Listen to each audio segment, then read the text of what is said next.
أعوذ بالله من الشيطان الرجيم بسم الله الرحمن الرحيم ثم قفينا على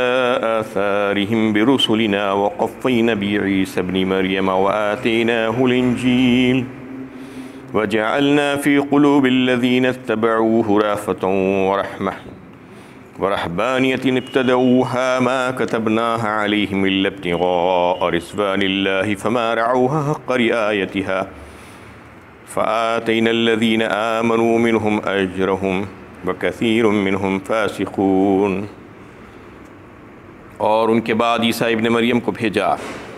پھر ہم نے اپنے پیدر پہ رسول بھیجے اور انہیں انجیل عطا فرمائی۔ جن لوگوں نے ان کی پیروی کی ان کے دلوں میں ہم نے شفقت و مہربانی اور ہمدردی پیدا کی، اور رہبانیت خود انہوں نے ایجاد کر لی، ہم نے ان کو اس کا حکم نہیں دیا تھا۔ اللہ کی خوشنودی کی طلب میں انہوں نے یہ بدعت نکالی، پھر یہ اس رہبانیت کو بھی نبھا نہ سکے۔ بس ان لوگوں میں سے جو ایمان لائے تھے ہم نے انہیں ان کا اجر عطا کیا، مگر ان میں سے اکثر لوگ فاسق اور نافرمان ہے۔ یہ سورہ حدید کی 27ویں آیت ہے۔ اس میں اللہ تعالیٰ یہ بتا رہے ہیں کہ پچھلی آیت میں بھی یہ بات بتائی گئی تھی کہ حضرت نوح علیہ السلام اور حضرت ابراہیم علیہ السلام کی اولادوں میں سے اللہ تعالیٰ نے ہزاروں پیغمبر بھیجے۔ اس کے بعد یہ پیغمبروں کا سلسلہ چلتا رہا، اور نبی صلی اللہ علیہ وسلم کی آمد سے پہلے عیسیٰ علیہ السلام پیغمبر بن کر آئے، ان کو بھیجا گیا اور ان کو انجیل عطا فرمائی گئی، اور پھر ان کے جو ماننے والے تھے، جو پیروی کرنے والے تھے، ان کا تذکرہ اللہ تعالیٰ فرما رہے ہیں کہ ان کے دلوں میں ہم نے شفقت اور ہمدردی پیدا کی تھی۔ اس وجہ سے وہ رہبانیت ابتدعوها، ایک رہبانیت کا لفظ آیا ہے اس میں کہ انہوں نے اس کو ایجاد کر لیا تھا۔ رہبانیت کس کو کہتے ہیں؟ اصل میں رہبانیت کا مادہ رہب سے ہے۔ رہب کا مطلب خوف، ہر قسم کا خوف، چاہے فتنے کا خوف ہو، چاہے نفس کا خوف ہو، چاہے کوئی ظلم و زیادتی کا خوف ہو، یہ سارے خوف کو رہب کہا جاتا ہے۔ رہبان جسے کہتے ہیں درویش، سنیاس جسے کہتے ہیں سنیاسی۔ تو یہ لفظ جو یہاں پر لا کر اللہ تعالیٰ یہ بتانا چاہ رہے ہیں کہ رہبانیت جو انہوں نے ایجاد کی تھی، یعنی عیسائیوں نے، عیسیٰ علیہ السلام کے ماننے والوں نے اس کو اختیار کیا تھا، اور اس کا مطلب یہ تھا کہ وہ تارک الدنیا ہو گئے تھے۔ سنیاس کا مطلب، درویش کا مطلب تارک الدنیا ہو گئے تھے، اور دنیا میں جو فتنے وغیرہ تھے اس کے خوف کی وجہ سے انہوں نے بھاگ کر جنگلوں میں اور پہاڑوں میں پناہ لے لی تھی۔ یہ کیوں کیا تھا آگے آ رہا ہے اس میں۔ تو اس قسم کا جو کام انہوں نے کیے تھے، تو اس کے تعلق سے اللہ تعالیٰ نے ان پر کسی قسم کا کوئی فرض عائد نہیں کیا تھا۔ یہ رہبانیت خود انہوں نے اپنے آپ اپنے اوپر فرض کر لی تھی، لہذا اسلام میں اس کا کوئی مقام مرتبہ نہیں ہے۔ لا رہبانیت فی الاسلام فرمایا اللہ کے نبی صلی اللہ علیہ وسلم نے۔ مسند احمد کی ایک حدیث ہے، جو چیز یعنی ایمان والوں کے لیے جو پسند کی گئی ہے اور جس کا حکم دیا گیا ہے وہ یہ تھا کہ اللہ کی خوشنودی حاصل کرنے کی کوشش کریں۔ چونکہ رہبانیت فرض نہیں کی گئی تھی، اس لیے کہ وہ لوگ رہبانیت کو انہوں نے اپنے آپ اختیار کیا صرف اس وجہ سے کہ اللہ تعالیٰ کی خوشنودی کی طلب کی غرض سے۔ اللہ تعالیٰ کی خوشنودی حاصل کرنے کے لیے کہا گیا تھا ہر مذہب میں، دین اسلام میں بھی، اور اس سے پہلے کے جتنے مذاہب، آسمانی مذاہب آئے تھے، اس میں یہ بات کی طرف توجہ دلائی گئی تھی کہ اللہ تعالیٰ کی خوشنودی حاصل کریں، اللہ تعالیٰ کی رضا حاصل کریں، وہ جو حکم دے رہے ہیں اس کو مانیں۔ تو اللہ تعالیٰ کی خوشنودی حاصل کرنے کا ذریعہ انہوں نے یہ سمجھا تھا کہ رہبانیت، اس وجہ سے انہوں نے رہبانیت کو اختیار کیا، یعنی ترک دنیا، ترک لذات جسے کہا جاتا ہے۔ اس وقت جب شروع ہوئی تھی رہبانیت تو اس وقت وہ لوگ یعنی دنیا کے جھمیلوں سے نکل کر جنگلوں میں، پہاڑوں میں پناہ لے لیتے تھے، لیکن بعد میں وہ اس کا طریقہ کار، شکل بدلتی گئی، اب ویسا نہیں کر رہے ہیں، اب کوئی دوسرے طریقے سے کر رہے ہیں۔ تو اس کو انہوں نے اپنے آپ اختیار کیا تھا۔ اسلام میں تو جس چیز کی طرف توجہ دلائی گئی ہے وہ یہ ہے کہ اللہ کے نبی صلی اللہ علیہ وسلم نے ایک اور حدیث میں فرمایا، رہبانیت هذه الامت الجہاد فی سبیل اللہ فرمایا، یعنی اگر ہماری امت کی رہبانیت تو یہ ہے کہ جہاد فی سبیل اللہ، اللہ کی راہ میں جہاد کرنا۔ یعنی ہماری امت کے لوگ، امت محمدیہ کے لوگ کبھی بھی خوف سے بھاگ کر جنگلوں میں اور پہاڑوں میں پناہ نہیں لیں گے، بلکہ وہیں پر رہ کر اس کا مقابلہ کریں گے، جہاد فی سبیل اللہ کریں گے، راہ اللہ میں جو ہے لڑیں گے۔ یہ بات بتا دی گئی۔ اور ایک حدیث ہے جس میں جو صحیح بخاری اور صحیح مسلم کی متفقہ علیہ حدیث ہے، جس میں کچھ صحابہ کرام نے جو ہے کچھ چیزوں کو چھوڑ دینے کے تعلق سے یہ فیصلہ کیا تھا، اس کے تعلق سے بات بتائی گئی ہے کہ ایک صاحب نے یہ ارادہ کیا اور اس کے تعلق سے کہا کہ میں زندگی بھر یعنی ہمیشہ روزہ رکھتا رہوں گا، کبھی بھی ناغہ نہیں کروں گا۔ ایک دوسرے صاحب نے یہ ارادہ کیا کہ میں روزانہ یعنی نمازیں پڑھتا رہوں گا، رات بھر نمازیں پڑھتا رہوں گا اور سوؤں گا نہیں کبھی بھی۔ اور ایک تیسرے صاحب نے یہ ارادہ کیا کہ میں نکاح نہیں کروں گا، عورتوں سے کسی قسم کا کوئی واسطہ نہیں رکھوں گا۔ یہ باتیں آپ صلی اللہ علیہ وسلم کے سامنے جب آئی، آپ صلی اللہ علیہ وسلم نے اسے سنا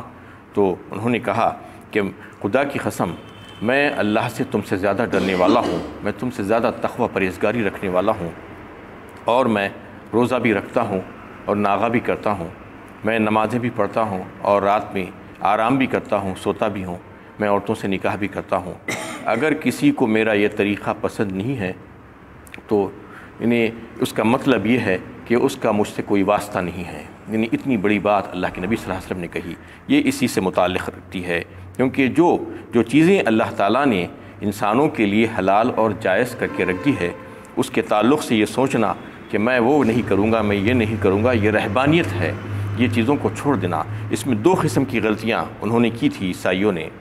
دو غلطیاں ان سے ہوئی تھی۔ ایک غلطی تو یہ تھی کہ سب سے پہلے رہبانیت کو اللہ تعالیٰ نے ان کے اوپر فرض نہیں کیا تھا، انہوں نے اپنے آپ ہی غلو میں آ کر یعنی یہ سمجھ کر کہ یہ ہم کریں گے تو پھر اللہ تعالیٰ کی خوشنودی ہمیں مل جائے گی، یہ سوچ کر اپنے آپ یہ طے کر لیا تھا۔ اور پھر اس کے بعد دوسری بات اللہ تعالیٰ اسی آیت میں فرما رہے ہیں کہ وہ خود جو اختیار کیے لیکن اس کی رعایت نہیں کر سکے، یعنی اس کا حق ادا نہیں کر سکے۔ یعنی یہ ہوا کہ وہ ایسی حرکتیں کیے ہیں وہ اختیار کرنے کے بعد، یعنی خود انہوں نے یہ بات طے کر لی تھی کہ ہم یہ فلاں کام نہیں کریں گے، فلاں کام نہیں کریں گے، لیکن اس کے باوجود ایسی حرکتیں کی کہ اللہ تعالیٰ کو راضی اور خوش کرنے کی تو دور کی بات، اللہ تعالیٰ کو غضب میں لا لیے وہ لوگ۔ یعنی یہ بات ہوتی ہی ہے، فطری طور پر اللہ تعالیٰ نے جو چیزیں انسان کے لیے رکھی ہے، اس کی جبلت میں اور اس کی فطرت میں جو چیز رکھی ہے، اس کی خواہش اس کو پیدا ہوتی ہے۔ فطرت سے ٹکراتی ہوئی کوئی بھی اگر چیز ہو اور اس کو اختیار کیا جائے گا تو سوائے فساد کی اور خرابی کے اور کچھ بھی نہیں ہوگا۔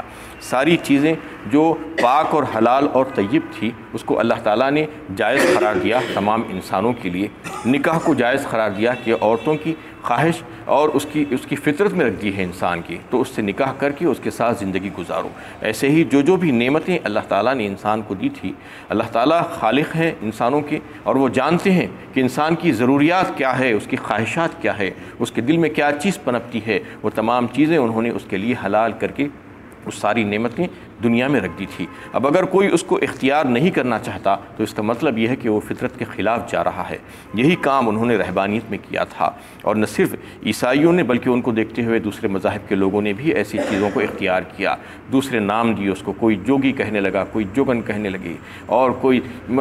سادھو کہنے لگے۔ اس قسم کے بہت سے ہیں دیگر مذاہب میں بھی جو اس قسم کی حرکتیں کرتے ہیں۔ تو جہاں پر آپ دیکھیں گے کہ یہ اس قسم کا جو کام کر رہے ہیں رہبانیت کی قسم کا، تو وہاں پر آپ دیکھیں گے کہ فساد ہی ہوگا، خرابی ہوگی، برائیاں ہوں گی۔ اس لیے اللہ تعالیٰ نے فرمایا کہ اس کام کو کرنے کے واسطے ہم نے نہیں کہا تھا۔ عیسائیت میں بھی آپ دیکھیں گے کہ عیسائی مذہب میں جو لوگ اس کو اختیار کیے ہیں، جو پادری اور جو ان کے مذہبی قسم کے جو لوگ ہیں، انہوں نے اس کو ابھی بھی اختیار کیا ہوا ہے، کچھ الگ انداز اختیار کیا ہوا ہے۔ لیکن آج جو تحقیقات ہو رہی ہیں ان کے بارے میں تو پتہ چل رہا ہے کہ کیسی گھنونی حرکتیں کر رہے ہیں وہ دنیا میں، یعنی ہزاروں لاکھوں ایسے واقعات پیش آئے ہیں جو ساری دنیا کے سامنے ہیں، اس کو بتانا نہیں ہے کہ کیا کیا کر رہے ہیں وہ لوگ، ساری دنیا جانتی ہے۔ تو یہ رہبانیت کو اختیار کر کے اس کا چولا اوڑھ کر غیر فطری طریقے کو اختیار کیا تھا، لیکن فطرت جو انسان کے اندر جو پنپ رہی ہے، جو اس کی جبلت میں ہے، وہ تو تقاضا کرتی ہے، وہ تقاضے کو پورا کرنے کے لیے چور دروازوں کا استعمال وہ کر رہے ہیں۔ لہٰذا اس آیت کے مصداق بن گئے ہیں وہ، اور اللہ تعالیٰ نے تو جو ہے اس سے منع کیا ہے، یا ایھا الذین آمنوا لا تحرموا طیبات ما احل اللہ لکم ولا تعتدوا ان اللہ لا يحب المعتدین۔ سورہ مائدہ 7ویں پارے میں اللہ تعالیٰ نے واضح حکم دیا کہ اے ایمان والو، تم وہ چیزیں جس کو اللہ تعالیٰ نے تمہارے لیے حلال کر دیا ہے، جو پاکیزہ اور اچھی اور طیب ہے، تم اپنے اوپر حرام کیوں کرتے ہو؟ یا ایھا الذین آمنوا لا تحرموا طیبات ما احل اللہ لکم ولا تعتدوا، اور پھر فرما دیا گیا، فوراً حکم دیا گیا، حد سے آگے مت بڑھو۔ اللہ تعالیٰ پسند نہیں فرماتے حد سے آگے بڑھ جانے والوں کو، جو بہت اپنے آپ کو پارسا بتانے کی کوشش کرتے ہیں، بہت یہ کہتے ہیں کہ ہم فلاں چیز استعمال نہیں کریں گے، فلاں چیز نہیں کھائیں گے، فلاں کام نہیں کریں گے۔ جو چیز اللہ تعالیٰ نے ہم سب کے لیے حلال قرار دی ہے اس کو اپنے اوپر حرام قرار دینا، یہ تو اللہ تعالیٰ نے نبی کو بھی اجازت نہیں دی تھی۔ شہد کے تعلق سے سورہ تحریم میں آپ پڑھ چکے ہیں کہ ایسا اللہ کے نبی صلی اللہ علیہ وسلم نے جو طریقہ اختیار کیا تھا، تو آپ صلی اللہ علیہ وسلم کو اس سے منع کیا گیا تھا اور کہا گیا تھا کہ آپ ایسا مت کریے، یہ جو چیزیں ہم نے آپ کے اوپر حلال کی ہیں وہ چیزوں کو آپ حرام نہیں کر سکتے۔ تو دیگر لوگوں کا کیا کہنا ہے؟ تو اس میں یہ بات واضح کر دی گئی، اور سورہ اعراف میں بھی اللہ تعالیٰ نے بتایا، قل من حرم زینۃ اللہ التی اخرج لعبادہ والطیبات من الرزق قل ہی للذین آمنوا فی الحیاۃ الدنیا خالصۃ یوم القیامہ، یعنی کہہ دیجیے اے نبی صلی اللہ علیہ وسلم، جو چیزیں ہم نے دنیا میں زمین سے نکالی ہے، جو چیزیں پیدا کی ہیں ہمارے بندوں کے لیے، اس کو کس نے حرام کیا؟ یعنی جو اس قسم کی حرکتیں کرتے ہیں، میں گوشت نہیں کھاؤں گا، میں فلاں نعمت نہیں استعمال کروں گا، میں نکاح نہیں کروں گا، میں وہ کپڑے نہیں پہنوں گا، یہ تمام چیزیں جو چیزیں حلال اور جائز ہیں اللہ تعالیٰ کی طرف سے، اس کے تعلق سے متنبہ کیا گیا ہے کہ حد سے آگے بڑھ جانے والوں میں شمار ہوگا تمہارا، لہٰذا تم اس قسم کی حرکتیں نہیں کرنا۔ یہ کام کر کے انہوں نے اس کا حق ادا نہیں کیا تھا، اس کو اختیار تو کیا تھا لیکن فما رأوها حق رعایتها فرما دیا اللہ تعالیٰ نے، اس کا حق انہوں نے ادا نہیں کر پایا تھا۔ وَكَثِيرٌ مِّنْهُمْ فَاسِقُونَ، اس کی وجہ سے وہ جو ہے بہت سے اکثر اس میں سے لوگ فاسق اور نافرمان ہیں۔ یا ایھا الذین آمنوا اتقوا اللہ وآمنوا برسولہ یؤتکم کفلین من رحمتہ ویجعل لکم نورا تمشون بہ ویغفر لکم واللہ غفور رحیم۔ اے لوگو جو ایمان لائے ہو، اللہ تعالیٰ سے ڈرو اور اللہ کے رسول پر ایمان لاؤ، اللہ تعالیٰ تمہیں اپنی رحمت کا دوہرا حصہ عطا فرمائیں گے، اور وہ تمہیں نور ایمان بخشے گا جس کی روشنی میں تم چلو گے، اور تمہارے قصور معاف کر دے گا، اور اللہ تعالیٰ بڑے ہی بخشنے والے اور بڑے ہی رحیم ہیں۔ اس میں یہ فرمایا گیا کہ اے ایمان والو، اللہ سے ڈرو اور اللہ کے رسول پر ایمان لاؤ۔ ایمان والے تو اللہ کے رسول پر ایمان لاتے ہی ہیں، اس کے بغیر ان کا ایمان کا تقاضا ہی پورا کہاں سے ہو سکتا ہے؟ اس میں بتانا یہ مقصود ہے، اہل کتاب کی بات چل رہی تھی، جو لوگ پچھلے انبیاء کرام پر ایمان لائے ہوئے تھے، پچھلی امتوں میں سے تھے، ان سے یہ مطالبہ کیا جا رہا تھا کہ تم یہ مت سمجھو کہ تم ایمان لا چکے ہو اللہ کے نبیوں پر پہلے، لیکن یہ نبی پر بھی ایمان لانا تمہارے لیے ضروری ہے۔ محمد صلی اللہ علیہ وسلم پر ایمان لائے بغیر، ان کو مانے بغیر، ان کی اطاعت کرے بغیر ایمان کی تکمیل ہو ہی نہیں سکتی، یہ بتایا جا رہا ہے۔ اگر تم ایمان لا لو گے تو تمہیں جو ہے دوہرا اجر دیا جائے گا، ایک وہ اجر جو تم اس سے پہلے ایمان لا چکے ہو ایک نبی پر، اور پھر یہ دوسرے نبی پر آخر الزماں پر جو ہے ایمان لاؤ گے تو اور مزید ایک اجر تم کو عطا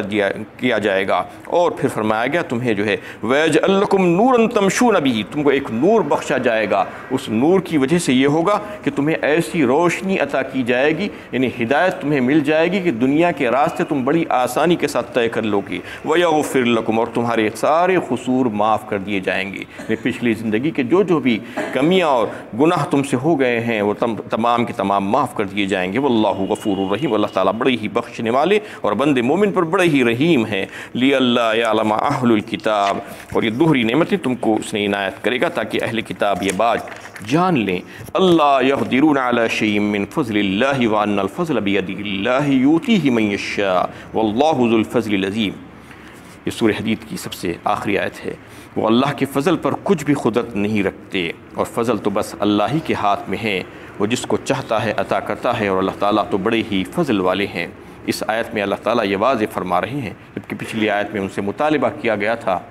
کہ تم ایمان لاؤ محمد صلی اللہ علیہ وسلم پر، تو یہ بات بتا دی گئی، واضح کر دی گئی کہ اگر تم ایمان نہیں لاؤ گے تم یہ مت سمجھو کہ تمہاری کوئی فضیلت ہے کہ تم پچھلے انبیاء پر ایمان لا چکے ہو، ان کی اولادوں میں سے ہو تمہاری کچھ بھی فضیلت نہیں رہے گی اللہ کے پاس، تمہاری کوئی قدر و قیمت نہیں رہے گی جب تک کہ تم نبی صلی اللہ علیہ وسلم پر ایمان نہیں لاؤ گے۔ وَأَنَّ الْفَضْلَ بِيَدِهِ اللَّهِ يُؤْتِيهِ مَن يَشَاءُ، اور فضل تو بس اللہ ہی کے ہاتھ میں ہے، اگر تم اس کی فرما برداری کرو گے تو پھر تم اس کا فضل پاؤ گے، وہ جس کو چاہتا ہے عطا فرما دیتا ہے۔ واللہ ذو الفضل العظیم، اور اللہ تعالیٰ بڑے ہی فضل والے ہیں۔ یہ ساری آیت صورت میں اللہ تعالیٰ نے انفاق فی سبیل اللہ کی تلقین کی تھی، جبکہ آپ تفصیل کے ساتھ اس بات کو سن چکے ہیں، اور یہ بات اس میں بتانی مقصود تھی یہ صورت میں کہ انہیں زبانی جو ہے دعوے اور زبانی طور پر یہ کہہ دینا اور کچھ اعمال ظاہری اعمال کر دینا یہ محض ایمان نہیں ہے، بلکہ ایمان تو وہ ہے کہ اللہ تعالیٰ اور اس کے دین کے لیے جو ہے اپنے آپ کو مخلص کر لینا، خلوص کے ساتھ اس پر ایمان لانا، اور یہی حقیقت ہے ایمان کی۔ اور اگر کوئی ایسا نہیں کرنا چاہتا، اس حقیقت کو نہیں سمجھنا چاہتا، اور اپنے مال اور اپنی جانوں اور اپنے دیگر مفادات کو دین کے مقابلے میں، اللہ کے مقابلے میں، اللہ کے رسول کے مقابلے میں عزیز رکھتا ہے، تو اس کو یہ سمجھ لینا چاہیے کہ اس کا دعوی ایمان کھوکھلا ہے اور اس کی اللہ تعالیٰ کے پاس کوئی قدر و قیمت نہیں ہے۔ اس میں جو بات انفاق فی سبیل اللہ کی کہی گئی تھی کہ عبادتیں جو ہیں ایک جانی عبادت ہے، ایک مالی عبادت ہے، اور تیسرے ایک ہے جانی اور مالی کی مرکبات ہے۔ جو مالی عبادت ہے وہ مالی عبادت کی بہت بڑی اہمیت ہے، اس وجہ سے کہ مال انسان کو بہت محبوب ہے، اور اللہ تعالیٰ یہ دیکھنا چاہتے ہیں کہ انسان اللہ کی راہ میں اللہ کے حکم سے اپنے محبوب ترین شے جو ہے جو مال اس کو خرچ کرتا ہے یا نہیں کرتا ہے۔ اگر خرچ کرتا ہے تو پھر وہ سچا ثابت ہوگا اسلام کے تئیں، اور اسلام کے تعلق سے اس کے جو دعوے ہیں وہ سچے ثابت ہوں گے۔ اس لیے راہ اللہ میں جب بھی مال خرچ کرنے کا وقت آئے تو اس کو بے دریغ خرچ کرنا چاہیے۔ اللہ تعالیٰ نے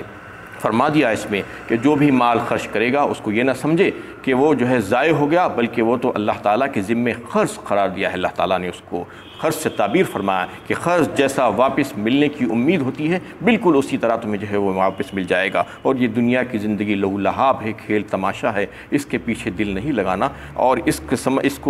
میں دل لگا کر آخرت کی زندگی جو ہمیشگی کی جو زندگی ہے اس کو تباہ نہیں کرنا۔ اگر تمہیں آگے بڑھنا ہی ہے تو پھر تم سابقوا بالخیرات اور اللہ تعالیٰ کی مغفرت کی طرف اور جنت کی طرف جو ہے دوڑ لگانا شروع کر دو، اس کے لیے کوشش کرو، وہ زیادہ ضروری ہے۔ وآخر دعوانا ان الحمد للہ رب